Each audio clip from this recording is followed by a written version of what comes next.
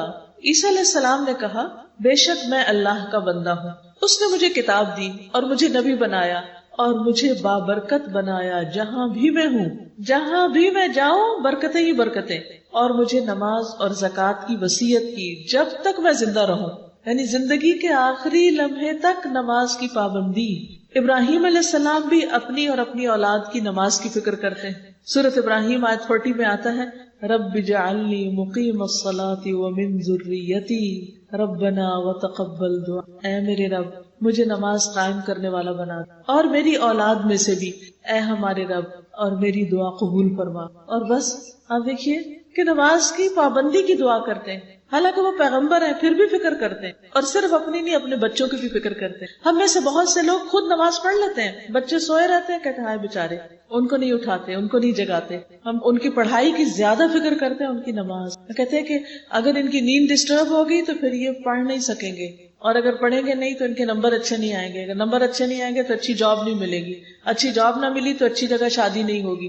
تو دنیا کے لیے اس قدر بھاگ دوڑ کہ دنیا جنت بن جائے، ہر چیز اچھی ہو جائے، خواہ نماز فوت ہو جائے، خواہ نماز نہ بھی پڑھی جائے. ایک مومن تو ایسا نہیں ہو، وہ تو اپنی اور اپنے ساتھ اپنی اولاد کی بھی فکر کرتا ہے کہ وہ نمازوں کی پابند ہو. سورۃ ابراہیم 37 میں وہ کہتے ہیں ربنا انی اسکنت من ذریتی بواد غیر ذی زرع عند بیتک المحرم ربنا لیقیموا الصلاۃ فاجعل افئدۃ من الناس تہوی الیہم وارزقہم من الثمرات لعلہم یشکرون.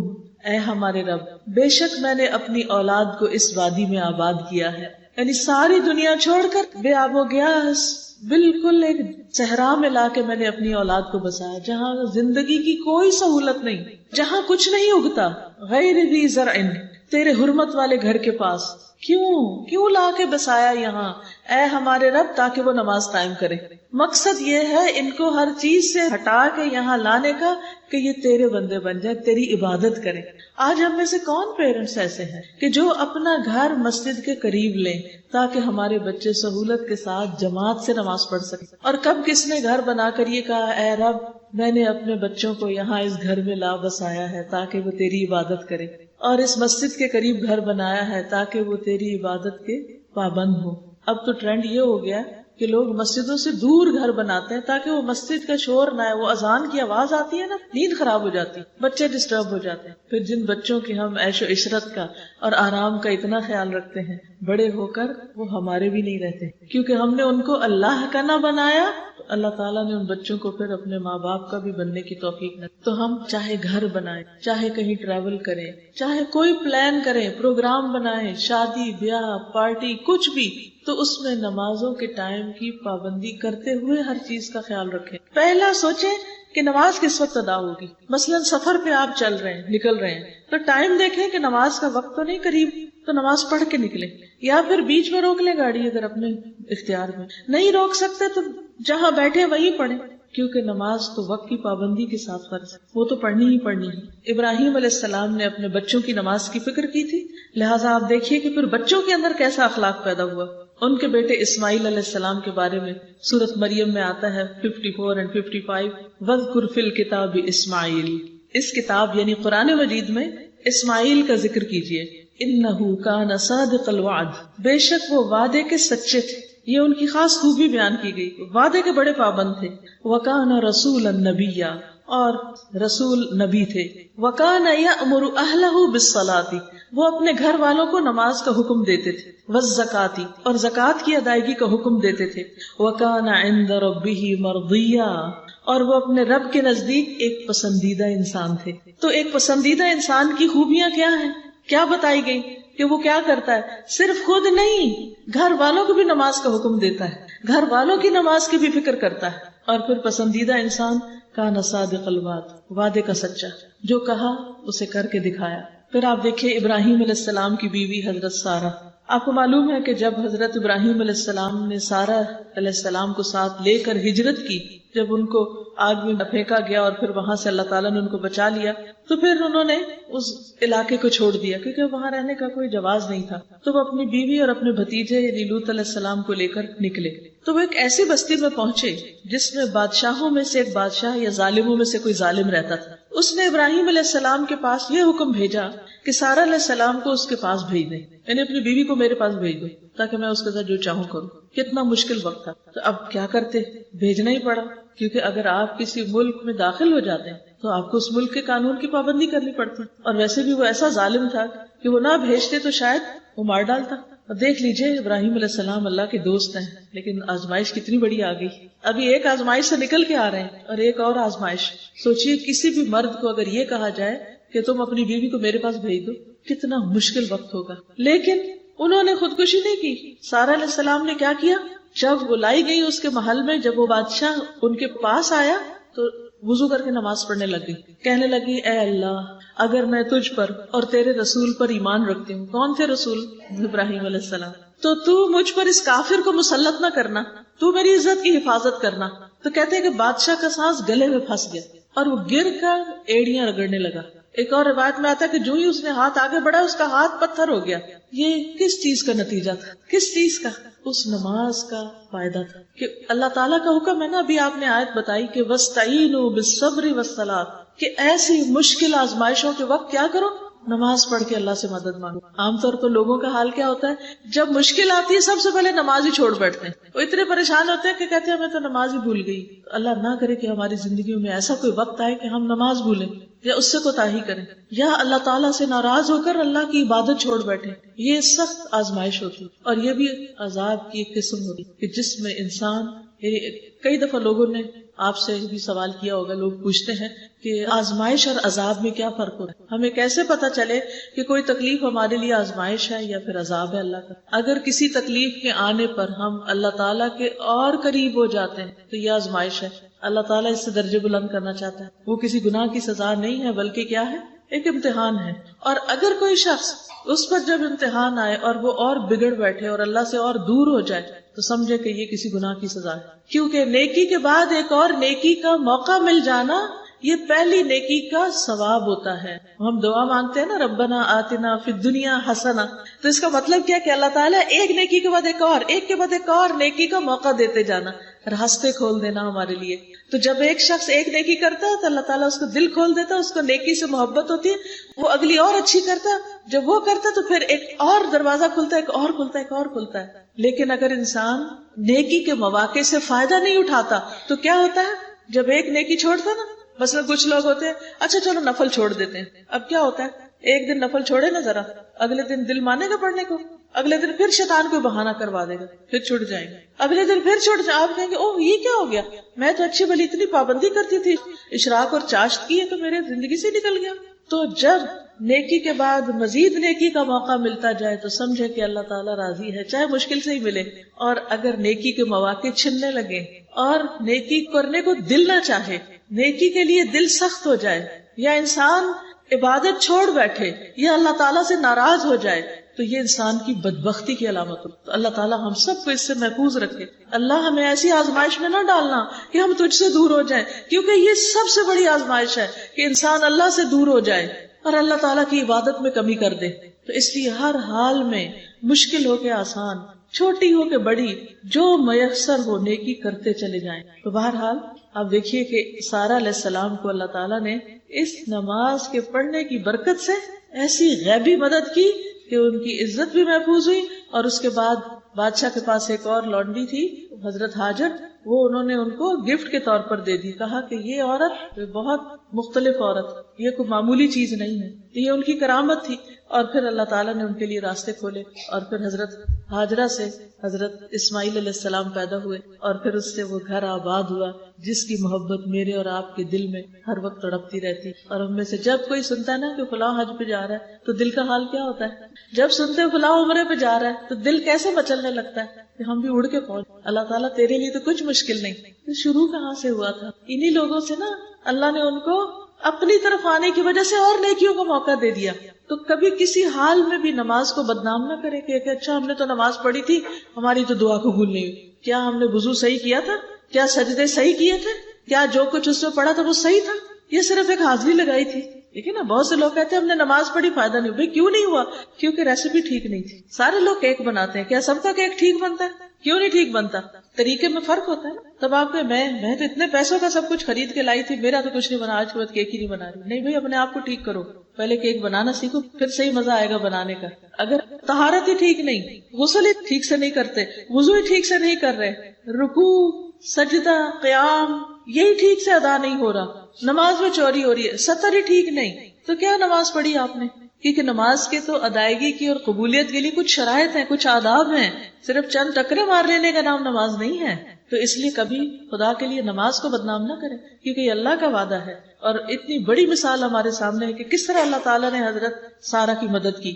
پھر آپ دیکھیں کہ نبی صلی اللہ علیہ وسلم اور آپ کے صحابہ کی پہچان کیا ہے، اور پھر اس کے بعد آپ کی امت کی پہچان کیا ہوگی. صحابہ کی پہچان تو قرآن نے بتا دی، محمد الرسول اللہ والذین معه اشداء علی الکفار رحماء بینہم تراہم رکعا سجدا یبتغون فضلا من اللہ ورضوانا سیماہم فی وجوہہم من اثر السجود ذالک مثلہم فی التوراۃ. محمد صلی اللہ علیہ وسلم اللہ کے رسول ہیں، اور جو لوگ اس کے ساتھ ہیں یعنی صحابہ کرام کافروں پہ بہت سخت ہیں، آپس میں بہت نرم دل ہے. یہ سچے مومن کی پہچان. وہ ایک دوسرے کے ساتھ بہت ہی نرم ہوتے ہیں، محبت کرنے والے ہوتے ہیں، ایک دوسرے کے لیے مہربان ہوتے ہیں، ایک دوسرے کی کیئر کرنے والے ہوتے ہیں، ایک دوسرے کا خیال کرنے والے ہوتے ہیں، ایک دوسرے کی ضرورت کو سمجھنے والے ہوتے ہیں. رحماء بینہم. اور ان کی پہچان کیا؟ تراہم رکعا سجدا. تم ان کو دیکھو گے کہیں رکوع کر رہے ہیں، کوئی سجدہ کر رہا ہے، یعنی ان کو سب سے زیادہ محبت ہی نماز سے ہے. آج آپ دیکھیں لوگ حجاب بھی اوڑھ لیتے ہیں، درس بھی اٹینڈ کر لیتے ہیں، نمازوں کی پابندی نہیں. کس قدر آفت ہے. یہ کیسا دین ہے جس کا پہلا رکن ہی نماز ہے، پہلی شرط ہی نماز ہے. اور پھر یبتغون فضلا من اللہ ورضوانا، وہ اپنے رب کا فضل اور اس کی رضا ڈھونڈتے رہتے ہیں کہ کس طرح رب کو خوش کر دے، راضی کر دے. سیماہم فی وجوہہم من اثر السجود، سجدوں کی کثرت کی وجہ سے ان کے پیشانیوں پر، ان کے ماتھوں پر امتیازی نشان موجود ہیں. ان کی یہی صفت تورات میں بیان ہوئی ہے کہ محمد صلی اللہ علیہ وسلم کے ساتھی اس طرح ہوں. ایک دفعہ کسی نے پوچھا کہ یا رسول اللہ صلی اللہ علیہ وسلم، آپ ہمیں تو پہچانتے ہیں، لیکن آپ کے بعد جو آپ کی امت کے لوگ آئیں گے آپ ان کو کیسے پہچانیں گے؟ تو آپ کو معلوم ہے کہ آپ نے کیا فرمایا کہ سیاہ گھوڑوں کے درمیان اگر ایک سفید گھوڑا ہو تو کیا اس کو نہیں پہچانا جائے؟ تو قیامت کے دن لوگوں کے درمیان امت محمد صلی اللہ علیہ وسلم کے جو لوگ ہوں گے وہ اپنے وضو کے اعضاء کی چمک سے پہچانے جائیں گے. قیامت کے اندھیرے میں ان کے چہرے چمک رہے ہوں گے، ان کے بازو چمک رہے ہوں گے، ان کے پاؤں چمک رہے ہوں گے. وہ جہاں چلیں گے چمک ساتھ ساتھ جائے گی. اس چمک کو دیکھ کے نبی صلی اللہ علیہ وسلم پہچان جائیں گے یہ میری امت ہے، اور ان کو بلا لیں گے، آ جاؤ میری طرف آ جاؤ. کیونکہ حشر کے میدان میں بڑی سخت گرمی ہوگی، شدید پیاس ہوگی، تو آپ ان کو حوض کوثر سے پانی پلائیں گے. نبی صلی اللہ علیہ وسلم کا طریقہ کیا تھا کہ آپ کو جب کوئی غم لاحق ہوتا تو نماز پڑھنے لگتے تھے. اکثر لوگ یہ پوچھتے ہیں، بڑی اہم بات ہے سننے کی، کہ غم کے مارے، پریشانی کے مارے ہمارا دل ڈوبا جا رہا ہے، ہم کریں کیا؟ ہمیں کوئی وظیفہ بتائیں، کوئی طریقہ بتائیں. بتائیے مجھے نبی صلی اللہ علیہ وسلم غم کے وقت کیا کرتے تھے؟ یاد رہے گا، غم، دکھ، تکلیف، پریشانی، گھبراہٹ، بے چینی، ڈپریشن، علاج نماز ہے. نفل پہ نفل پڑھتے چلے جائیں، پڑھتے جائیں، پڑھتے جائیں، پڑھتے جائیں، آپ ٹھیک ہو جائیں گے، آپ کی بیماریاں ٹھیک ہو جائیں گی. کیا آپ کو پتا ہے کہ رات کی نماز لمبی کیوں ہے؟ عشاء کی کتنی رکعتیں پڑھی جاتی ہیں؟ جو پوری پڑھتے ہیں وہ 17 پڑھتے ہیں. اگر ہر رکعت 2 منٹ میں پڑھی جائے تو کتنے منٹ لگے گے؟ 34. گویا آدھا گھنٹہ تو کہیں نہیں گیا. اس کا مطلب یہ ہے کہ اگر کوئی شخص سونے سے پہلے آدھا گھنٹہ ایکسرسائز کرے تو اس کو نیند آئے گی کہ نہیں آئے گی؟ آئے گی. وہ اتنا تھک جائے گا کہ بستر پہ پڑتے ہی سو جائے گا، اور صرف جسمانی طور پہ نہیں تھکے گا، ساتھ ذکر بھی کر رہا ہوگا. اب بہت سے لوگ کہتے ہیں ہمیں نیند نہیں آتی، گولیاں کھانی پڑتی. اس کی ایک بڑی وجہ یہ ہوتی ہے کہ نماز ٹھیک نہیں. نیند نہ آنے کے کئی اور اسباب بھی ہو سکتے، بیماری بھی ہو سکتی. لیکن اگر آپ یہ نسخہ ٹرائی کریں کہ عشاء کی نماز کو اچھے سے لمبا کر کے یا زیادہ قرات کر کے لمبے سجدے کر کے پڑھیں اور اس کے بعد آپ دیکھیں کہ کیسے نیند آتی، گولیاں چھٹ جائیں گی ساری. مغیرہ کہتے ہیں کہ نبی صلی اللہ علیہ وسلم اتنی دیر تک کھڑے ہو کر نماز پڑھتے رہتے کہ آپ کے قدم یا پنڈلیوں پہ ورم آ جاتا، پاؤں سوج جاتے.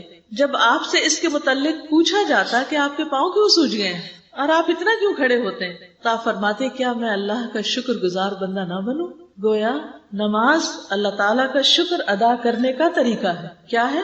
نماز اللہ سبحانہ وتعالیٰ کا شکر ادا کرنے کا طریقہ ہے. پھر آپ دیکھیے کہ سخت بیماری میں بھی آپ نماز کی فکر کرتے تھے. عبید اللہ بن عبداللہ کہتے ہیں کہ ایک مرتبہ میں عائشہ رضی اللہ تعالیٰ عنہا کی خدمت میں حاضر ہوا اور عرض کیا کہ آپ مجھے رسول اللہ صلی اللہ علیہ وسلم کے مرض الوفات کے بارے میں کچھ بتائیں کہ جب آپ کا انتقال ہوا تو اس وقت کی کوئی کیفیت بتائیں، کوئی بات بتائیں. انہوں نے کہا کیوں نہیں.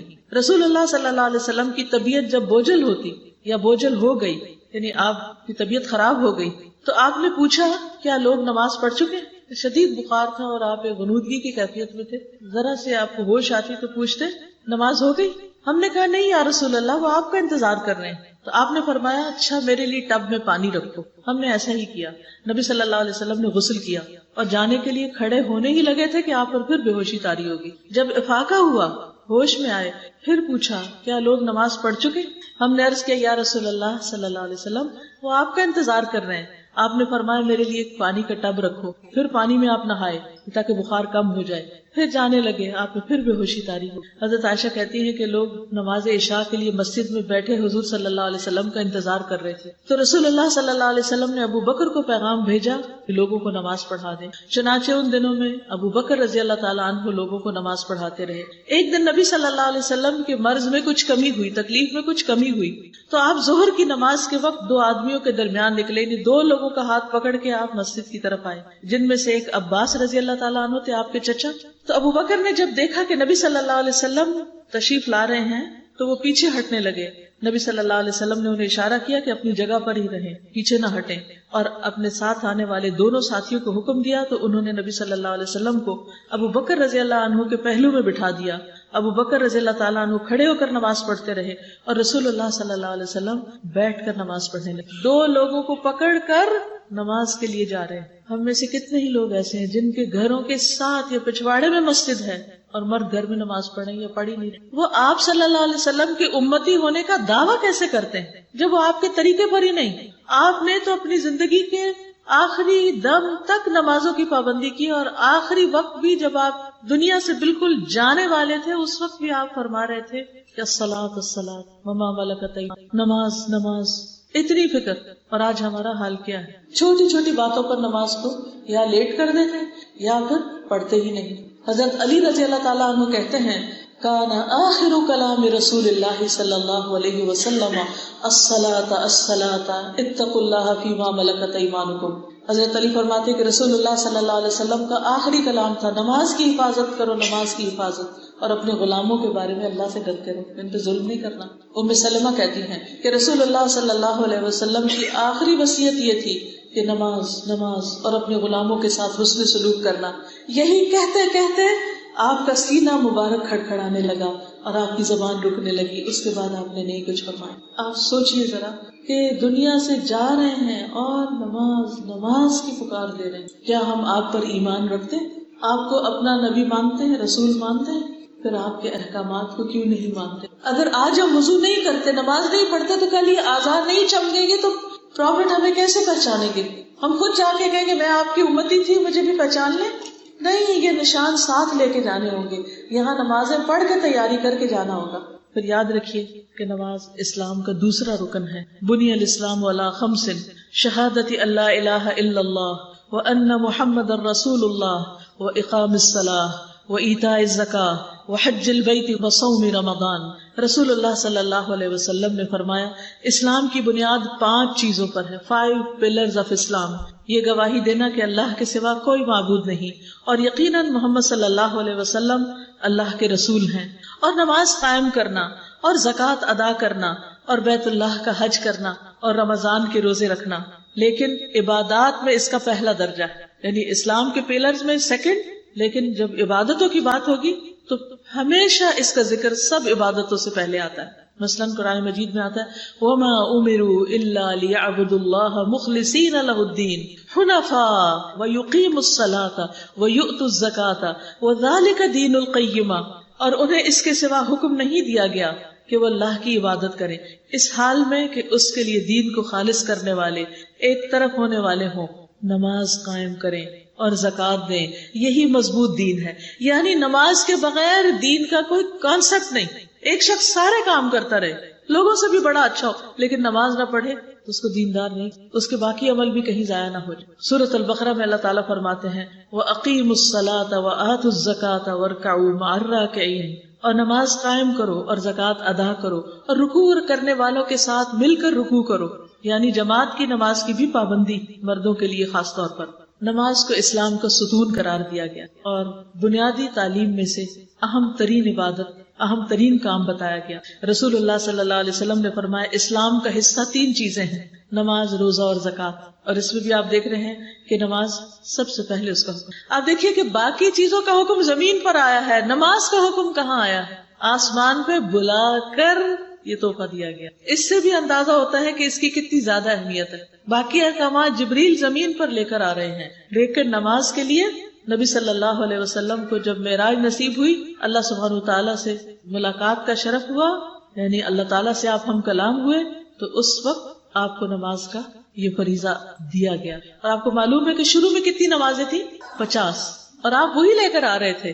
حضرت موسیٰ علیہ السلام نے کہا میں بنی اسرائیل کو جانتا ہوں، میری امت کے لیے بڑی مشکل تھی، وہ نماز نہیں پڑھ سکتے تھے، تو آپ کم کرائیے۔ پھر کتنی ہو گئی؟ کم کرتے کرتے کرتے 5 پہ آ گئے، لیکن اجر و ثواب کتنا رکھا گیا؟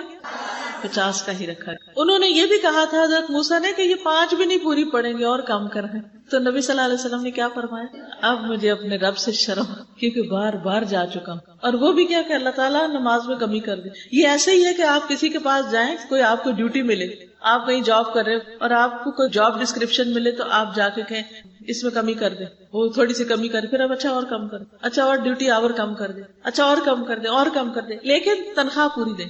کوئی دے گا؟ قطعاً نہیں دے گا۔ دنیا میں کوئی مائی کا لال ایسا نہیں کہ جو جس کام کے لیے آپ کو ہائر کرے اور آپ اس کا 10واں حصہ کریں، یعنی 50 میں سے 5 کتنی رہے گی؟ 10واں حصہ، اور پھر اجر پورے کا پورا ملے، تنخواہ پوری کی پوری ملے، اور اس کو بھی کئی گنا بڑھانے کا وعدہ کیا گیا ہو۔ لیکن کس قدر شرم کی بات ہے کہ ہم 5 بھی نہیں پڑھ پاتے، ان کی بھی پابندی نہیں کرتے۔ آخر ہم نے کیا سوچ رکھا ہے کہ اللہ تعالیٰ کو کیا منہ دکھائیں؟ اللہ سبحانہ وتعالیٰ روزانہ 2 بار فرشتوں سے بندوں کی نماز کی خبر لیتے ہیں، 2 بار پوچھتے ہیں ان سے کہ میرے بندے کیا کر رہے تھے۔ ابو ہریرہ کہتے ہیں کہ رسول اللہ صلی اللہ علیہ وسلم نے فرمایا تمہارے پاس دن اور رات میں فرشتے باری باری آتے ہیں، اور وہ نماز فجر اور نماز عصر میں جمع ہوتے ہیں۔ جو فرشتے رات کو تمہارے پاس رہیں وہ آسمان پہ جاتے ہیں تو ان کا رب ان سے پوچھتا ہے، حالانکہ وہ بندوں کا حال خوب جانتا ہے، تم نے میرے بندوں کو کس حال میں چھوڑا؟ وہ کہتے ہیں ہم نے اس حال میں چھوڑا کہ وہ نماز پڑھ رہے تھے، اور اس حال میں ان کے پاس پہنچے کہ وہ نماز پڑھ رہے تھے۔ پھر اسی طرح دن کے فرشتے جب جاتے ہیں اللہ تعالیٰ ان سے پوچھتے ہیں، پھر رات والے فرشتے جب صبح جاتے ہیں اللہ تعالیٰ ان سے پوچھتے ہیں، دن میں 2 بار پوچھتے ہیں۔ بتائیے اگر ہم نماز نہ پڑھتے ہوں تو وہ جا کے کیا بتائیں گے؟ کیا بتائیں گے جا کے کہ ہم نے تیرے بندوں کو اس حال میں چھوڑا کہ وہ ٹیلی ویژن کے آگے بیٹھے ہوئے تھے، وہ کمپیوٹر میں مصروف تھے، وہ بازاروں میں پھر رہے تھے، وہ لمبی تان کے سو رہے تھے، وہ فیس بک میں بیٹھے ہوئے کمنٹس دے رہے تھے لوگوں۔ کیا ہم اپنی یہ گواہیاں لکھوا رہے ہیں؟ اللہ تعالیٰ نے چونکہ عبادت کے لیے پیدا کیا نا، تو اللہ تعالیٰ کا حق ہے کہ وہ پوچھے کہ یہ کر رہے ہیں کہ نہیں، حالانکہ اللہ تعالیٰ خود بھی خوب جانتا ہے۔ آپ دیکھیے کہ جس چیز کی آپ کے نزدیک بہت اہمیت ہوتی ہے تو آپ کیا کرتے ہیں، آپ کو خود بھی پتا تھا، پھر آپ دوبارہ پوچھتے ہیں اچھا پھر کیا ہوا تھا، حالانکہ آپ نے خود بھی دیکھا ہوتا ہے۔ یعنی اتنا اللہ تعالیٰ انٹرسٹ لیتے ہیں کہ بندے اس فریضے کو کس طرح پورا کر رہے ہیں۔ پھر اسی طرح جو لوگ نماز کا انتظار کرتے ہیں اللہ تعالیٰ فرشتوں کے سامنے ان پہ فخر کرتا ہے کہ دیکھو میرے بندے نماز کے انتظار میں بیٹھے ہوئے ہیں۔ عبداللہ بن عمر کہتے ہیں کہ ہم رسول اللہ صلی اللہ علیہ وسلم کے ساتھ مغرب کی ہم نے نماز ادا کی، تو کچھ لوگ گھروں کو چلے گئے اور کچھ لوگ وہیں بیٹھے رہے، تو رسول اللہ صلی اللہ علیہ وسلم جلدی تشریف لائے۔ آپ کا سانس پھولا ہوا تھا، آپ نے اپنے گھٹنوں سے کپڑا اٹھایا ہوا تھا، آپ نے فرمایا خوش ہو جاؤ، تمہارے رب نے آسمان کا ایک دروازہ کھولا اور فرشتوں کے سامنے فخر کرتے ہوئے فرمایا میرے بندوں کی طرف دیکھو، ایک فریضہ ادا کر چکے ہیں، دوسرے کے انتظار میں بیٹھے ہوئے. تو مجھے بہت رشک آتا ہے ان لوگوں پر جو رمضان میں اور ویسے بھی حرم میں جاتے ہیں، ایک نماز کے بعد پھر اگلی نماز کے انتظار میں وہاں بیٹھ رہتے ہیں کہ جگہ لینی ہے تاکہ تراویحیں پڑھ سکے، وہاں بیٹھ کے تلاوت کرتے رہتے ہیں اور انتظار میں بیٹھے رہتے ہیں. اسی طرح آپ دیکھیں کہ کچھ لوگ جیسے عید کی نماز انہوں نے پڑھنی ہوتی ہے، وہ عشاء پڑھ کے انتظار شروع کرتے ہیں، فجر وہیں پڑھتے ہیں اور پھر عید پڑھ کے گھروں کو جاتے ہیں. کبھی آپ حرم کے کراؤڈز کو دیکھیں تو اللہ سبحانہ و تعالیٰ ایسے لوگوں سے محبت کرے، ایسے لوگوں کے اوپر فرشتوں کے سامنے ان پر فخر کرتا ہے. پھر اسی طرح آپ دیکھیے کہ انسان کو نماز اپنی ذات، اپنے بچوں، اپنے گھر، کاروبار، ہر چیز سے زیادہ ہونی چاہیے. شوق ہونا چاہیے، انتظار ہونا چاہیے کہ اچھا ایک ادا ہوگی یا اگلی کب ادا ہوگی. آپ دیکھیے کہ مسلمانوں کی نماز سے جو محبت تھی اس کی گواہی مشرکین بھی دیتے تھے. ابو ہریرہ کہتے ہیں کہ ایک مرتبہ رسول اللہ صلی اللہ علیہ وسلم نے زجنان اور اسفان کے درمیان پڑاؤ ڈالا تو مشرکین نے کہا ان لوگوں کی ایک نماز ہے جو انہیں اپنے باپ دادا اور بیٹوں سے بھی زیادہ پیاری ہے، اور وہ عصر کی نماز ہے. آتا نا حافظوا علی الصلوات والصلاۃ الوسطی. تو آپ لوگوں کے دل میں بھی اس نماز کی اتنی ہی محبت ہونی چاہیے. اس لیے تم اس وقت اکٹھے حملہ کر دینا تاکہ وہ ایک ہی دفعہ شکست کھا جائے. ادھر جبریل علیہ السلام نبی صلی اللہ علیہ وسلم کے پاس آئے، آپ کو حکم دیا کہ آپ اپنے صحابہ کو 2 حصوں میں کر دیں. ایک گروہ کو آپ نماز پڑھا دیں اور دوسرا ان کے پیچھے دشمن کے سامنے ڈٹا رہے، جگہ نہیں چھوڑنی، اور وہ اپنا حفاظتی سامان اور اسلحہ اپنے ساتھ رکھے. پھر دوسرا آ کر نبی صلی اللہ علیہ وسلم کے ساتھ نماز ادا کرے. اس کو صلاۃ الخوف کہتے ہیں. اس کا طریقہ قرآن مجید میں تفصیل سے بیان ہوا. اس سے پتہ چلتا ہے کہ خواہ خوف ہو، جنگ کا موقع ہو، پھر بھی نماز ادا کرنی چاہیے. حدیث میں آتا ہے نبی صلی اللہ علیہ وسلم نے فرمایا منافقوں پر فجر اور عشاء سے زیادہ بھاری کوئی نماز نہیں. اگر انہیں ان نمازوں کا ثواب معلوم ہو جائے تو وہ اس میں ضرور پہنچے، اگرچہ انہیں اپنے سرین پر گھسٹ کر ہی آنا پڑے، یعنی اپنی پیٹھ پر گھسٹ کے بھی آنا پڑے کہ پاؤں چلتے نہیں، پھر بھی یہ مسجد میں پہنچے اور یہ نمازیں ضرور ادا کریں. پھر آپ دیکھیے کہ جب نماز کا وقت شروع ہوتا ہے، جیسے ابھی شروع ہو چکا ہے، تو ایک منادی کو بھیجا جاتا ہے. منادی ہوتا ہے آواز دینے والا. وہ اعلان کرتا ہے آدم کے بیٹو اٹھو، اس آگ کو بجھاؤ جو تم نے اپنے نفسوں کے لیے جلائی، یعنی جو گناہ کر چکے ہو، اٹھو اور آگ بجھاؤ. تو وہ کھڑے ہوتے ہیں، وضو کرتے ہیں تو ان کی آنکھوں سے گناہ جھڑ جاتے ہیں. اور جب وہ نماز پڑھتے ہیں تو اس نماز اور پچھلی نماز کے درمیانی وقفے میں ہونے والے گناہ بخش دیے جاتے ہیں. پھر وہ لوگ گناہ کر کے آگ جلاتے ہیں. جو ہی ظہر کی نماز کا وقت ہوتا ہے تو اعلان کرنے والا اعلان کرتا ہے بنو آدم اٹھو اور اس آگ کو بجھاؤ جو تم نے اپنے نفسوں کے لیے جلائی. وہ یہ اعلان سن کر کھڑے ہو جاتے ہیں، وضو کرتے ہیں، نماز پڑھتے ہیں. تو اس نماز اور پچھلی نماز کے درمیان ہونے والے گناہوں کو بخش دیا جاتا ہے. جب عصر کی نماز ہوتی ہے تو اسی طرح ہوتا ہے. جب مغرب کا وقت ہوتا ہے تو پھر اسی طرح ہوتا ہے. جب عشاء کا وقت ہوتا ہے تو پھر اسی طرح ہوتا ہے. جب لوگ سوتے ہیں تو وہ بخشے ہوئے سوتے. اگر اس حال میں جان بھی چلی جائے تو فکر کی بات نہیں. پھر آپ صلی اللہ علیہ وسلم نے فرمایا بعض لوگ بھلائی کی حالت میں رات گزارنے والے ہیں اور بعض لوگ شر میں لتھڑ کے رات گزارنے والے، یعنی وہ نجاست کے ساتھ اور بے نماز ہو کے سوتے، نماز ادا نہیں کرتے. اللہ سبحانہ و تعالیٰ یہ بھی فرماتے ہیں کہ ہم نے مال اس لیے اتارا ہے کہ نماز قائم کی جائے اور زکوٰۃ ادا کی، یعنی بندوں کو نعمتیں اس لیے دی ہیں کہ وہ اللہ تعالیٰ کا شکر ادا کرنے والے. ہم سب کو یہ معلوم ہے کہ ہماری یہ زندگی ایک دن ختم ہوگی اور پھر خاتمے کے بعد دوبارہ ہم نے اٹھنا ہے اور اللہ سبحانہ و تعالیٰ کے حضور حاضر ہونا ہے. اور جب اللہ تعالیٰ کے پاس جائیں گے اور ملاقات ہوگی تو پہلا سوال نماز کے بارے میں ہوگا، پہلا حساب. تو دنیا میں بھی پھر سب سے زیادہ فکر کس چیز کی کرنی چاہیے؟ نماز کی، کہ یہ پوری ہو جائے. نبی صلی اللہ علیہ وسلم نے فرمایا قیامت کے دن لوگوں کے اعمال میں سے جس عمل کا حساب سب سے پہلے ہوگا وہ ان کی نماز ہوگی. ہمارا رب عز و جل فرشتوں سے فرمائے گا، حالانکہ وہ خود پہلے سے ہی خوب جاننے والا ہے کہ میرے بندے کی نماز دیکھو، کیا اس نے اس کو پورا کیا ہے یا اس میں کوئی کمی کی ہے. میرے بندے کی نماز دیکھو، پوری پڑھ کے آیا کہ نہیں پڑھ کے آیا، یا جو پڑھی ہے وہ بھی پوری طرح پڑھی ہے یا اس میں کوئی کمی بیشی کی ہے. چنانچہ اگر وہ کامل ہوگی، پوری ہوگی تو پوری کی پوری لکھ دی جائے گی، اور اگر اس میں کوئی کمی ہوگی تو اللہ تعالیٰ فرمائے گا دیکھو کیا میرے بندے کے کچھ نوافل ہیں، کچھ نفل وغیرہ پڑھے ہیں اس نے. اگر نفل ہو گئے تو اللہ تعالیٰ فرمائے گا میرے بندے کے فرضوں کو ان نفلوں سے پورا کر دو. پھر اسی انداز سے دیگر اعمال لیے جائیں گے کہ زکوٰۃ ادا کی، اگر کوئی کمی ہے تو صدقہ خیرات سے اس کو پورا کرو. اس طرح حج میں کوئی کمی رہ گئی تو عمرے سے، اور اگر فرضی روزوں میں کوئی کمی بیشی رہ گئی تو نفلی روزوں سے پورا کر دو. تو اس لیے فرض کے علاوہ نفل کی بھی عادت ڈالیں. مختلف کاموں کو صرف فرض نہیں پورا کریں بلکہ ایکسٹرا بھی کریں. پھر اسی طرح نبی صلی اللہ علیہ وسلم نے فرمایا کہ قیامت کے دن بندے کا سب سے پہلے نماز کا حساب ہوگا. اگر وہ درست ہوگی تو باقی سارے اعمال بھی درست ہو جائیں گے، اور اگر اس میں خرابی آ گئی، وہ ناقص ہوئی، تو باقی اعمال میں بھی بگاڑ آ جائے گا. یہ آخرت کے اعتبار سے بھی اور دنیا کے اعتبار سے بھی. اگر ایک شخص کی نمازیں اپنے وقت پر نہیں نا، تو باقی بھی دین کا کام جو ہے نا وہ درست نہیں ہوتا، وہ بھی ناقص ہے. کیونکہ جس نے پہلا کام، پہلا فرض ہی ٹھیک سے ادا نہیں کیا تو پھر آگے کیا کرے گا؟ پھر آپ دیکھیے کہ مرنے کے بعد جب انسان قبر میں جائے گا تو اس وقت بھی بندے کی حسرت کیا ہوگی. اگر اس کو تھوڑا سا وقت ملے تو سب سے پہلے وہ 2 رکعتیں نماز پڑھے. پہلا کام اس کو نماز یاد آئے گی کہ میں نماز ادا کروں. ابو ہریرہ کہتے ہیں نبی صلی اللہ علیہ وسلم ایک قبر کے پاس سے گزرے. ہم سب قبرستانوں کے پاس سے گزرتے ہیں، اس وقت یہی سوچیں، اس حال میں کہ اس میں میت کو دفن کیا گیا تھا، یعنی ابھی تازی میت ڈالی گئی تھی. آپ نے فرمایا 2 رکعتیں ہلکی سی ہوتی ہیں، چھوٹی سی ہوتی ہیں، اور تم ان کو حقیر سمجھتے ہو، معمولی سمجھتے ہو. کئی دفعہ ایسا ہوتا ہے نا، فرض پڑھ لی، سنت پڑھ لی، اچھا نفل چھوڑو، نفل ہی ہے نا، تم انہیں حقیر اور زائد سمجھتے ہو، ایکسٹرا سمجھتے ہو.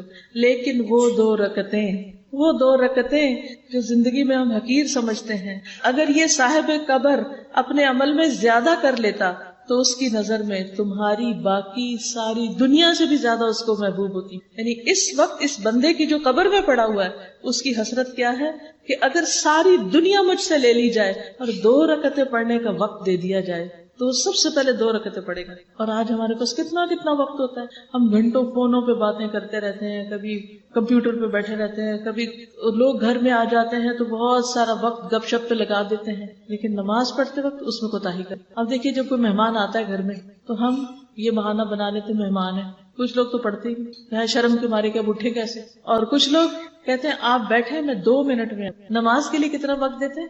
میں 2 منٹ، میں جلدی سے نماز پڑھ کے کہتے ہیں نہیں 2 منٹ جلدی سے نماز کے لیے، اور گھنٹوں لوگوں کے لیے، نفس کی تسکین کے باتوں کے لیے. آپ دیکھیے کہ بعض اوقات اسکول میں بچے جاتے ہیں، جوان ہو جاتے ہیں بچے، بڑے بڑے اسکولوں میں پڑھتے ہیں، ہزاروں کی فیس دے کے پڑھاتے ہیں، لیکن اکثریت کی ظہر کی نماز جاتی، خاص طور پر جب دن چھوٹے ہوتے. ہم میں سے کتنے لوگ ہیں جن کے دل تڑپتے ہوں اور وہ جا کر اسکول کی اتھارٹی سے بات کریں کہ آپ ان کے لیے نماز کا انتظام کریں. بڑی بڑی بلڈنگز بنتی ہیں لیکن نماز کے لیے کسی پراپر جگہ کا انتظام نہیں ہوتا کیونکہ اس کی کوئی اہمیت نہیں.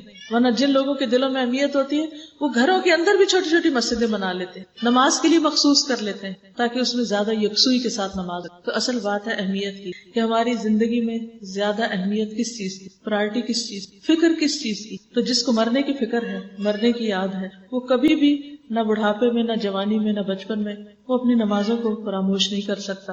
اسی لیے اللہ تعالیٰ قرآن پاک میں سورۃ النور میں فرماتے ہیں رجال لا تلہیہم تجارۃ ولا بیع عن ذکر اللہ واقام الصلاۃ یخافون یوما تتقلب فیہ القلوب والابصار. وہ مرد جنہیں اللہ کے ذکر اور نماز قائم کرنے سے اور زکوٰۃ ادا کرنے سے نہ کوئی تجارت غافل کرتی ہے، نہ کوئی خرید و فروخت، یعنی وہ اپنے بزنس میں ڈوبے ہوئے بھی ہوں، انتہائی مصروف ہوں، تب بھی وہ وقت نکالیں گے جب نماز کا وقت آئے گا.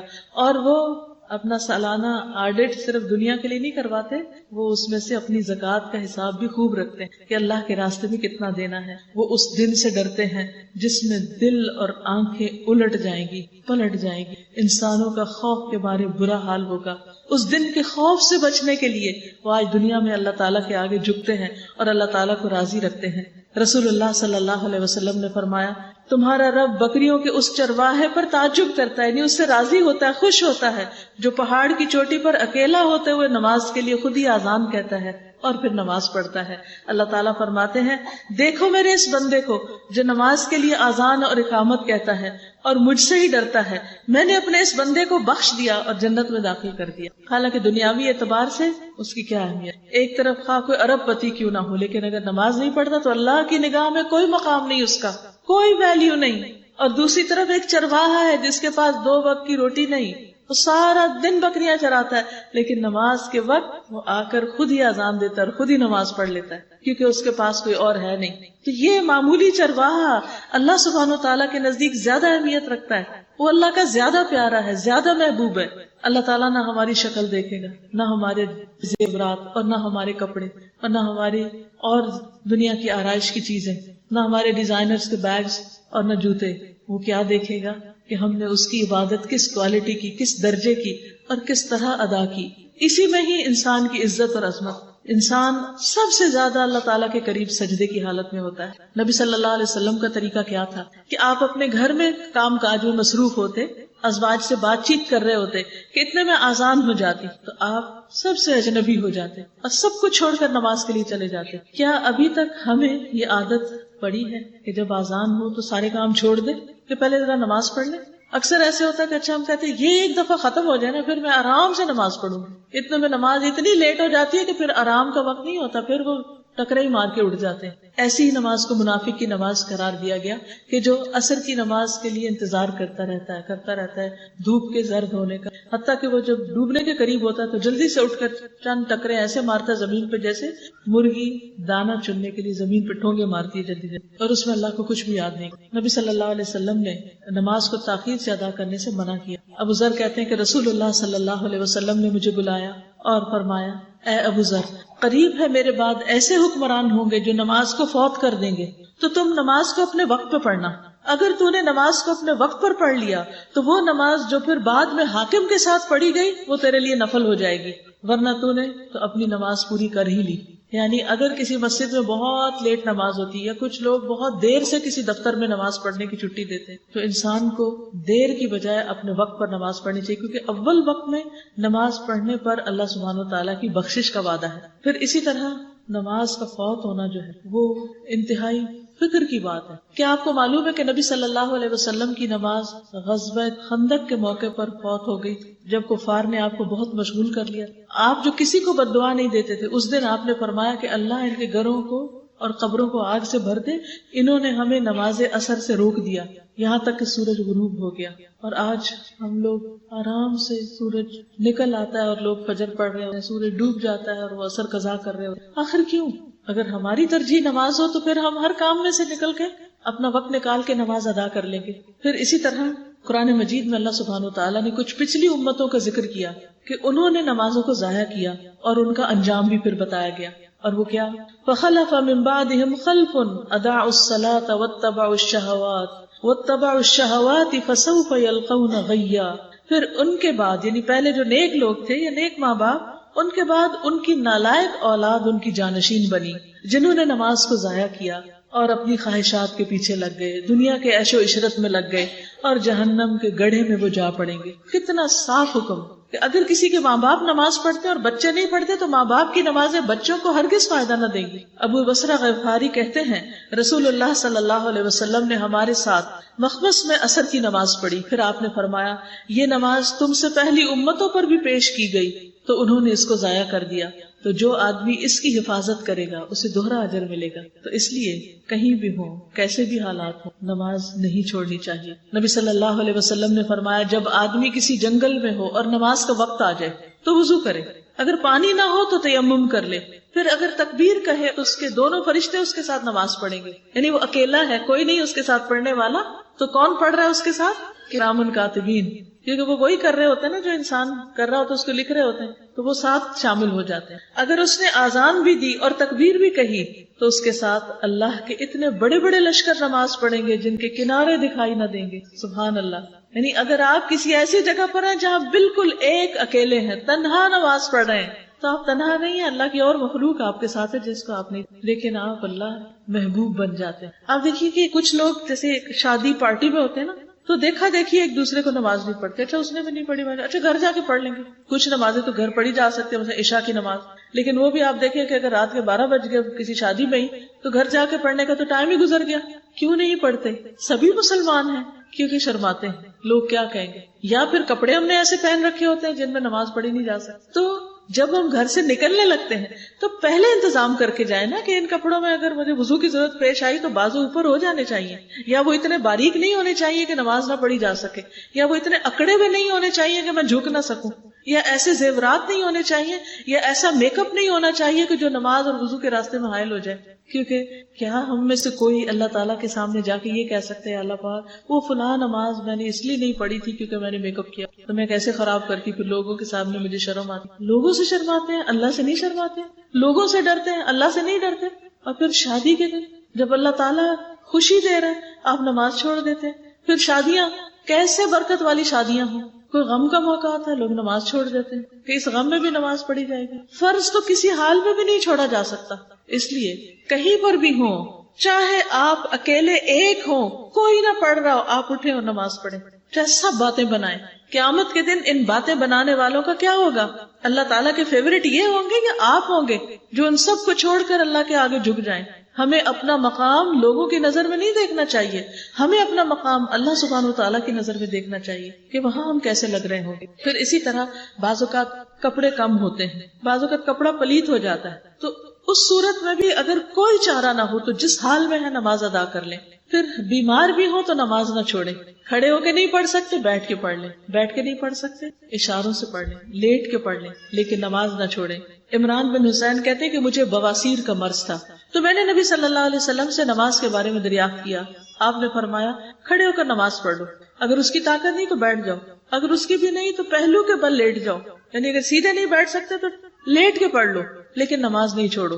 حالت جنگ میں بھی نماز نہیں چھوڑی جا سکتی. پھر اگر کسی قسم کے کوئی خوف کی صورت ہو، کوئی پریشانی کا عالم ہو، تو بھی ہمیں نماز نہیں چھوڑنی. دجال جیسا عظیم فتنہ جو زمین پہ سب سے بڑا فتنہ ہوگا، اس وقت بھی نماز کی حفاظت کرنی. صحابہ کرام کہتے ہیں ہم نے عرض کیا اے اللہ کے رسول صلی اللہ علیہ وسلم دجال زمین میں کتنا عرصہ رہے گا؟ آپ نے فرمایا 40 دن اور 1 دن سال کے برابر، 1 دن مہینے کے برابر، 1 دن ہفتے کے برابر ہوگا، اور باقی دن عام دنوں کے برابر. یعنی دجال جب آئے گا تو 40 دن رہے گا زمین، اور 1 دن 1 سال کا ہوگا، 1 دن 1 مہینے کا ہوگا، 1 دن 1 ویک کا ہوگا، اور باقی دن تمہارے دنوں کے برابر ہو. تو صحابہ کو سب سے زیادہ فکر پتہ کس چیز کی ہوئی؟ ہم نے عرض کیا اللہ کے رسول صلی اللہ علیہ وسلم وہ دن جو سال کے برابر ہوگا اس میں ہمارے لیے 1 دن کی نمازیں پڑھنی کافی ہوگی. آپ نے فرمایا نہیں، بلکہ تم 1 سال کی نمازوں کا اندازہ کریں کہ سال میں کل کتنی پڑھی جاتی ہیں، تو اس ایک طویل ترین دن میں سال بھر کی نمازیں پڑھتے جانا، اندازے کے ساتھ پڑھتے جانا. پھر آپ دیکھیں کہ بچوں کو بھی سب سے پہلے حکم کس چیز کا دیا جاتا ہے؟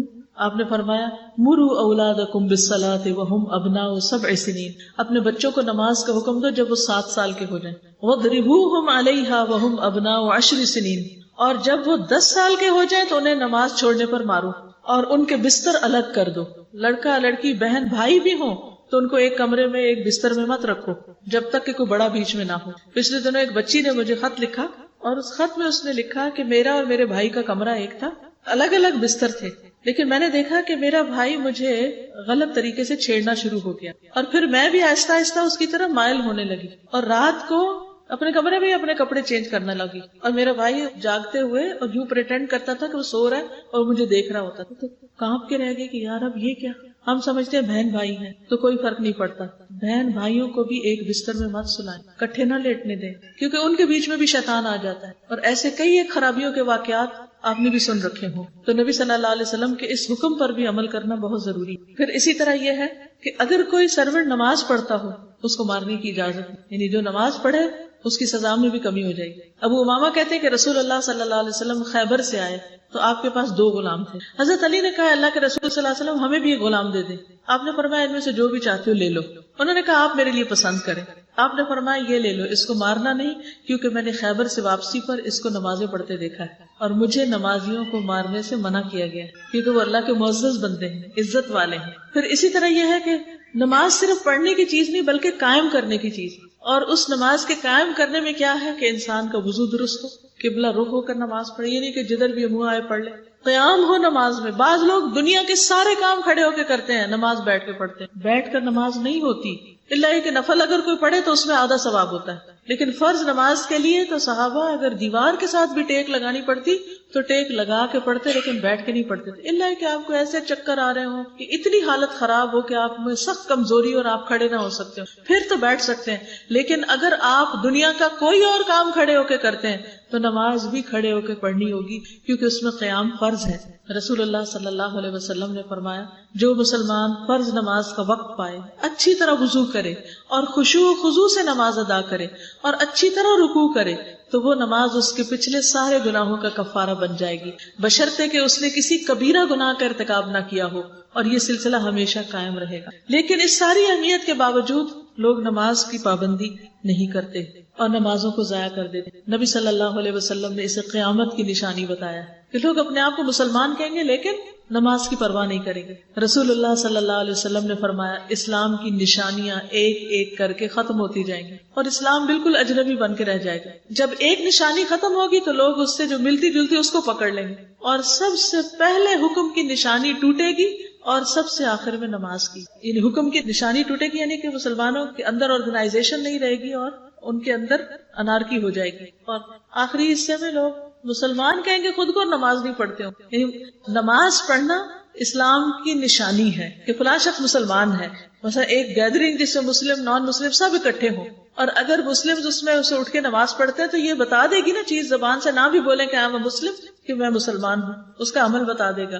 لیکن ایک وقت آئے گا کہ لوگ کہیں گے کہ آئی ایم مسلم لیکن وہ کوئی بھی نماز نہیں پڑھتے. اور اس وقت بھی مختلف علاقوں میں گاؤں میں جا کے لوگوں سے پوچھیں کتنے لوگوں کو نماز آتی اور کتنے پڑھتے ہیں. ملی ہوئی ہمارے بہت سے اسٹوڈینٹس جو پڑھ کر گاؤں میں واپس گئے انہوں نے بتایا کہ بعض گاؤں میں پورے گاؤں میں ایک آدھ شخص کے سوا کسی کو سورت فاتحہ نہیں آتی. ان کے پاس جائے نماز نام کی چیز نہیں تھی, کوئی مسجد نہیں, وہاں کوئی نماز پڑھانے والا نہیں, کوئی نماز سکھانے والا نہیں, اور وہ کیا ہے مسلمان. یعنی سورج نکلتا ہے اور سورج ڈوبتا ہے اور سورج نکلتا ہے اور سورج ڈوبتا ہے اور پوری بستی میں سے کوئی ایک بندہ اللہ کے آگے نہیں جھکتا.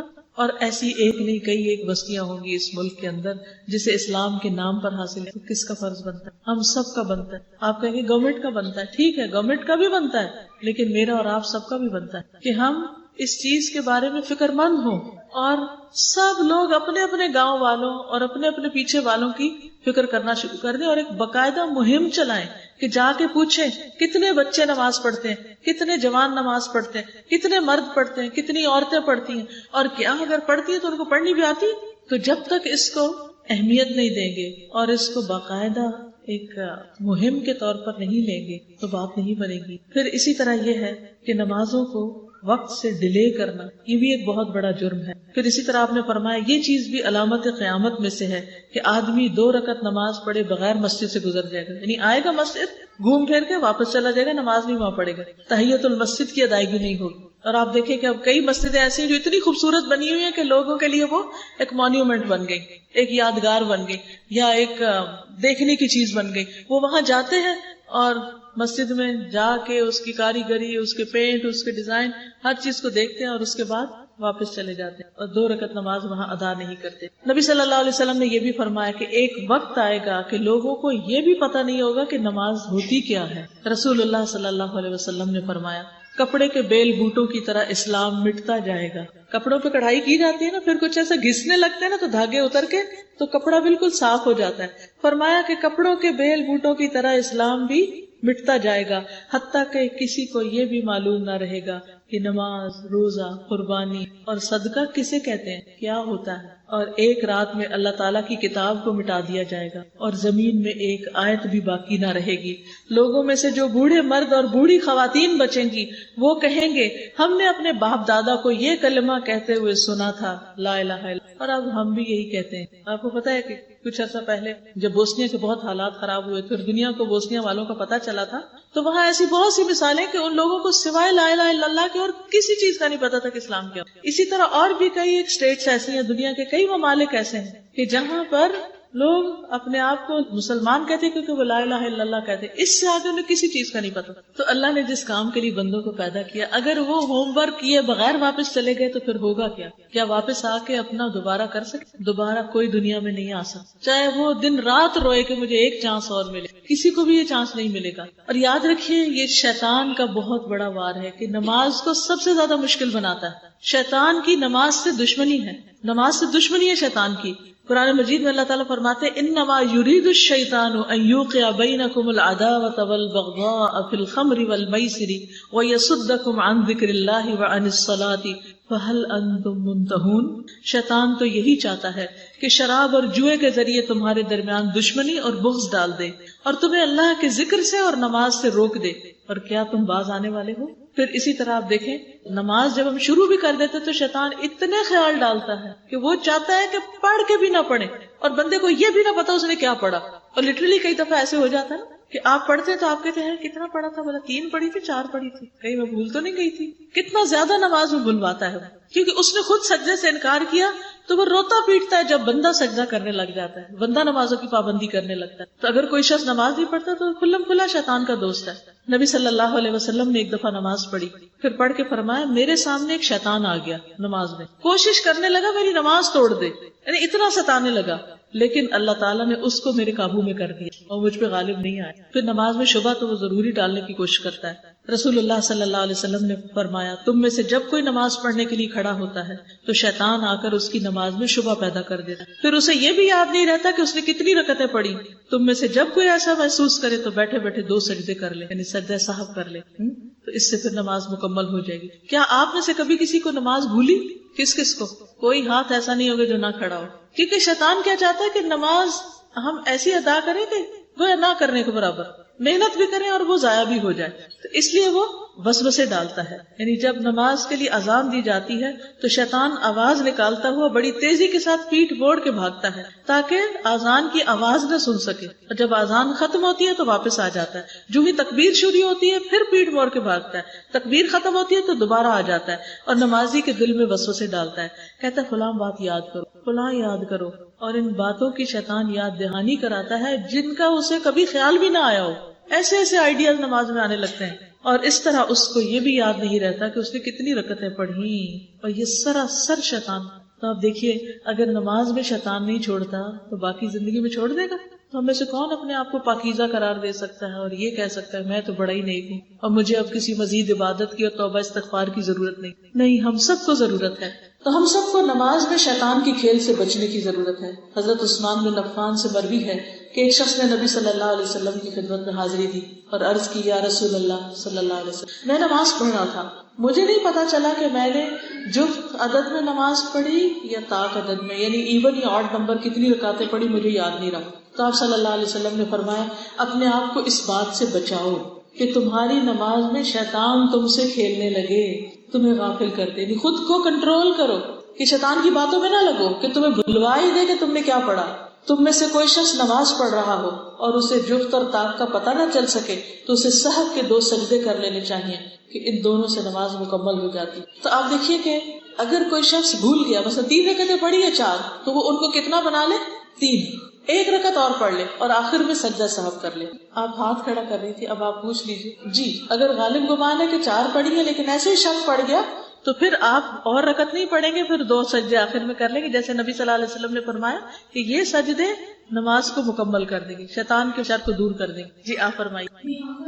اگر وہ ہمارے دائرہ کار میں، ہماری جان پہچان میں تو پوچھ ہوگی، لیکن اگر ہم ان کو جانتے نہیں ہیں تو بھی ہمیں فکر کرنی چاہیے کہ ان تک پہنچے. آپ دیکھیں کہ جیسے آج آپ نے وقت نکال ہی لیا نا اس مجلس میں کہ یاد تازہ ہو جائے. پڑھتے تو ہیں ہم نمازیں، لیکن جب دوبارہ سے انسان سنتا ہے تو اور فکر کرنے لگتا ہے، اور زیادہ دھیان دینے لگتا ہے، اوروں کی بھی فکر کرنے لگتا ہے اور کئی نئی باتیں بھی سیکھتا ہے. تو اسی طرح اپنے وقت کا کچھ حصہ ضرور نکالیں کہ جس میں آپ لوگوں کی تعلیم کا بندوبست کریں. اگر خود آتا ہے تو ٹھیک ہے، نہیں آتا تو کسی جاننے والے کو بلا کر اپنے گھر میں درس کروائیں، اپنے محلے میں کرائیں، ایسے سب لوگوں کو دعوت دیں. اگر آپ کا کوئی گاؤں ہے تو وہاں جا کر خود سارا انتظام کر کے سارے گاؤں کو بلائیں اور ان کے لیے درس کا انتظام کریں. اب تو اتنی آسانی ہو گئی ہے کہ اگر آپ ہر ہفتے نہیں جا سکتے، مہینے میں 1 دفعہ چلے جائیں اور ان کے پاس کیسٹس چھوڑ آئیں اور ان کو کہیں کہ یہ سنیں. وہ سنتے رہیں گے، کچھ سمجھیں گے کچھ نہیں سمجھیں گے، پھر واپس جا کے آپ ان سے کہیں جو نہیں سمجھ آئی لائیں میں آپ کو سمجھاؤں، ان کو سمجھائیں. یعنی جو پڑھ سکتے ہیں، پڑھا لکھا طبقہ، ان کو کتابیں بھی دے سکتے ہیں، آپ بکس دے سکتے ہیں. بڑی اچھی اچھی نماز پہ کتابیں آ گئی، چھوٹی بھی بڑی بھی ہر طرح کی موجود ہیں، وہ ان کو پڑھنے کے لیے دیں، لیکچر سنوائیں. اور جو لوگ بالکل ان پڑھ ہیں، میجورٹی تو ہمارے ملک کی ان پڑھ ہے، وہ پڑھ نہیں سکتی لیکن سن تو سکتی ہے، تو ان کو سننے کے لیے چیزیں دیں اور ان کے لیے بندوبست کریں. اب آپ دیکھیں کہ آہستہ آہستہ کیسٹس بھی ختم ہو جائیں گی، ٹیپ ریکارڈر بھی ختم ہو جائیں گے، لوگوں کے ہاتھوں میں موبائل کے میموری کارڈ جو ان پہ بھر کے لیکچرز آپ لوگوں کو دے سکتے ہیں. اچھا یہ سنیں، یہ کریں. جب تک ہم منہ کھولیں گے نہیں، کسی کو بتائیں گے نہیں، تو کسی کو کیا پتا چلے گا. کل پرسوں مجھے کسی نے ایک میل بھیجی اور انہوں نے بتایا کہ 94 ایئرس کے ایک شخص ہے جنہوں نے ورلڈ وار سیکنڈ میں حصہ لیا ہے اور وہ روز مسجد میں جا کے نماز پڑھتے. تو اچانک تو انہوں نے نہیں شروع کر دی ہوگی نا، شروع سے عادت ہوگی مسجد جانے کی، اور پھر اللہ سبحانہ وتعالیٰ نے اس کی برکت سے ان کے اعضاء جسم سلامت رکھا اور اب بھی توفیق دی کہ وہ مسجد جائیں. آج 18 سال کا بچہ تو گھر میں سو رہا ہے اور 94 ایئرز کا بندہ مسجد جا رہا ہے. فرق کس چیز کا ہے؟ اہمیت کا فرق ہے نا.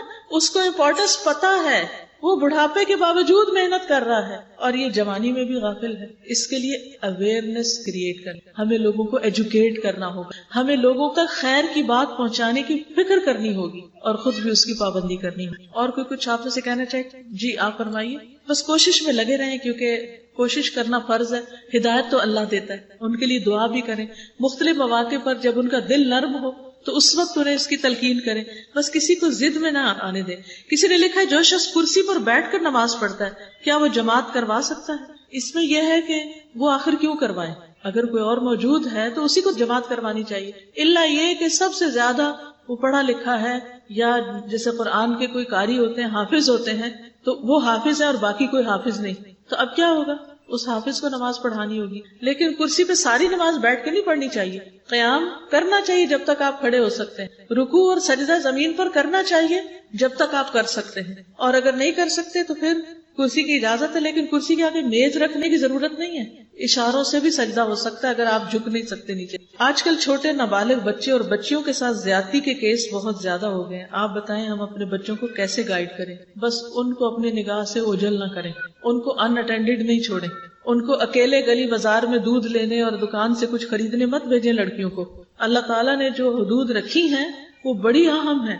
یعنی اگر گھر میں مرد نہیں ہے تو پھر آپ بچوں کو لے کے خود نکلیں, لیکن اکیلے بچوں کو گلی بازار میں مت کھیلنے دیں. اس میں سمجھتی ہوں کہ ماؤں کا ایک بہت بڑا حصہ ہے, اس میں مائیں بھی قصوروار ہیں, کیونکہ اللہ سبحانہ وتعالیٰ نے ماں کو یہ ذمہ داری دی ہے کہ باپ جب گھر پہ نہ ہو تو وہ کیا کریں؟ فالصالحات قانتات حافظات للغیب بما حفظ اللہ, کہ نیک عورتیں فرما بردار ہوتی ہیں, شوہر کی بات مانتی ہیں, اور وہ حفاظت کرنے والی ہوتی ہیں. حافظات للغیب, غیب کے لیے, بما حفظ اللہ, جیسے اللہ نے ان کی حفاظت کی. یعنی اللہ تعالیٰ نے جیسے ان کے حقوق کی حفاظت کی تو وہ بھی شوہر کی غیر موجودگی میں شوہر کے بچوں اور اپنے گھر والوں کی نگرانی کرتی ہیں, حفاظت کرتی ہیں. حدیث میں آتا ہے کلکم راعن وکلکم مسئول عن رعیتہ, تم میں سے ہر شخص نگران ہے اور ہر شخص سے اس کی رعایا کے بارے میں پوچھا جائے گا. نبی صلی اللہ علیہ وسلم نے فرمایا والمرأۃ راعیۃ فی بیت زوجها ومسئولۃ عنہا, عورت اپنے شوہر کے گھر والوں کی نگران ہے, بچوں کی نگران ہے, اور اس سے ان کے بارے میں پوچھا جائے کہ بچوں کو کیوں چھوڑ دیا تھا اس طرح کہ کوئی ان کے ساتھ زیادتی کرے. اسی طرح ہم بعض اوقات کزنز کے ساتھ ان کو کھلا چھوڑ دیتے ہیں کہ کوئی نہیں, چھوٹے ہی ہیں, ان کو ابھی کیا اتنی سمجھ نہیں. اس وقت میڈیا کی وجہ سے ہر چیز اتنی اوپن ہو چکی ہے کہ چھوٹے چھوٹے بچوں کے اندر بھی وہ ساری معلومات ہیں جو کبھی بڑے بڑوں کو نہیں ہوتی تھی. جو نمازیں چھوٹ گئی ہوں ان کی گنتی معلوم نہ تو کیا کریں, کثرت سے نوافل پڑھیں, کیونکہ ابھی آپ نے پڑھا نا کہ جن کے فرائض کی کمی ہوگی وہ نوافل سے پوری کر دی جائے گی. اکثر علماء کہتے ہیں کہ آپ کے پاس وقت کم ہو تو صرف فرض پڑھ لیا کریں. کبھی کبھار تو ایسا ہو سکتا ہے, لیکن یہ نہیں کہ ہم ویسے ساری زندگی ہماری بھاگ دوڑ کی اور بزی ہیں تو ہم صرف فرض پر گزارا کرتے رہیں. اکثر لوگ فجر کی نماز میں سستی کرتے ہیں, جب سو کر اٹھتے ہیں تو باقاعدگی سے فجر پڑھ لیتے ہیں. کیا یہ طریقہ درست ہے؟ آپ ہی بتائیے. کیا آپ کو معلوم ہے کہ نبی صلی اللہ علیہ وسلم کو ایک دفعہ خواب میں 2 فرشتے لے کر گئے اور انہوں نے دیکھا کہ ایک شخص کے سر پر پتھر مارا جاتا ہے اور سر کچلا جاتا ہے, پھر وہ دوبارہ درست ہو جاتا ہے. تو انہوں نے اس سے پوچھا کہ یہ کون ہے؟ تو آپ کو یاد ہے کیا بتایا گیا تھا؟ یہ وہ شخص ہے جو فجر کی نماز میں سستی کرتا ہے. اور پھر آپ دیکھیے کہ نبی صلی اللہ علیہ وسلم فجر کی 2 سنتوں کے بارے میں فرماتے ہیں یہ مجھے دنیا اور دنیا کی ہر چیز سے زیادہ پیاری ہے, اور یہ سنت نماز ہے فجر کی. کہاں یہ کہ فرض کو کوئی چھوڑ دے. کیا استاد کی یہ خواہش ہونی چاہیے کہ جب وہ آئے تو اس کے شاگرد کھڑے ہوں؟ نہیں, نبی صلی اللہ علیہ وسلم نے اس سے منع کیا. جب والدین اولاد کو نماز مار کر کہتے ہیں تو یہ بہت سختی سے پیش آتے ہیں. اکثر حدیث کوٹ کرتے ہیں کہ 10 سال کے بچے کو نماز نہ پڑھے تو مارا جائے. آپ بتائیے رویہ بچوں کو نماز کا عادی کیا بنائے گا؟ دیکھیں اگر آپ نے اس سے پہلے حکم پر عمل کر لیا نا کہ 7 سال سے شروع کر لیا تو 3 سال میں ان کو نماز کی عادت پڑ چکی ہوگی, پھر ان کو 10 سال میں مارنا ہی نہیں پڑے گا. الا یہ کہ کوئی بہت ہی ایسا ڈھیٹ ہو تو اس میں بھی کیا ہے کہ انسان ایسی مارنا مارے کہ وہ بےچارے معصوم بچے جو ہیں وہ بے ہوشی ہو جائیں. یعنی اس میں انتقام لینے والی مارنی ہونی چاہیے. مطلب یہ کہ کوئی ایسی ضرب لگائے انسان کے سستی ان کی ختم ہو جائے, اٹھ کے کھڑے ہو جائیں. شادی والے دن وقت پہ نماز پڑھنا بہت مشکل ہوتا ہے. وہ کیوں؟ آپ اتنا ہنگامہ اکٹھا ہی کیوں کرتے ہیں کہ آپ کی نماز رہ جائے؟ کیا جمع کر سکتے ہیں؟ نہیں. اپنے وقت پر ہی پڑھیں گے. کیا مشکل ہے؟ میں نے تو اپنی شادی کے دن سب نمازیں پڑھی تو مجھے تو کوئی مشکل نہیں. اصل میں اللہ تعالیٰ دیکھنا ہی یہ چاہتا ہے کہ خوشی کے موقع پر، غم کے موقع پر، مصروفیت کے موقع پر میں ان کو سب سے زیادہ پیارا ہوں یا نہیں، میری طرف آتے ہیں یا نہیں. لوگ دعائیں کرتے اللہ رشتہ ہو جائے، رشتہ ہو جائے. رشتہ ہو گیا، اب جو ہی رشتہ ہوا بازاروں کے چکر شروع ہو گئے، نمازیں جانے لگی. شادی کا دن آیا، نماز گئی. ولیمہ ہے، نماز گئی. بعد میں شوہر کے ساتھ تعلق ہے، نماز گئی. جس رب نے آپ کی دعا سنی، آپ کو گھر دیا، سب سے پہلے اسی کا حق بھلا دیا. کیا واپس اللہ کے پاس نہیں جانا؟ پھر کوئی ضرورت نہیں پڑے گی اس کی. تو اس لیے خدا سے ڈرنا چاہیے. چلیے جزاکم اللہ خیرن، ٹائم ہو چکا ہے. اللہ تعالیٰ آپ کے آنے کو، بیٹھنے کو، سننے کو قبول فرمائے. آپ کو، آپ کی اولادوں کو، آپ کے رشتہ داروں کو نمازی بنائے. وآخر دعوانا ان الحمد للہ رب العالمین. سبحانک اللہم وبحمدک، اشہد ان لا الہ الا انت، استغفرک واتوب الیک. السلام علیکم ورحمۃ اللہ وبرکاتہ.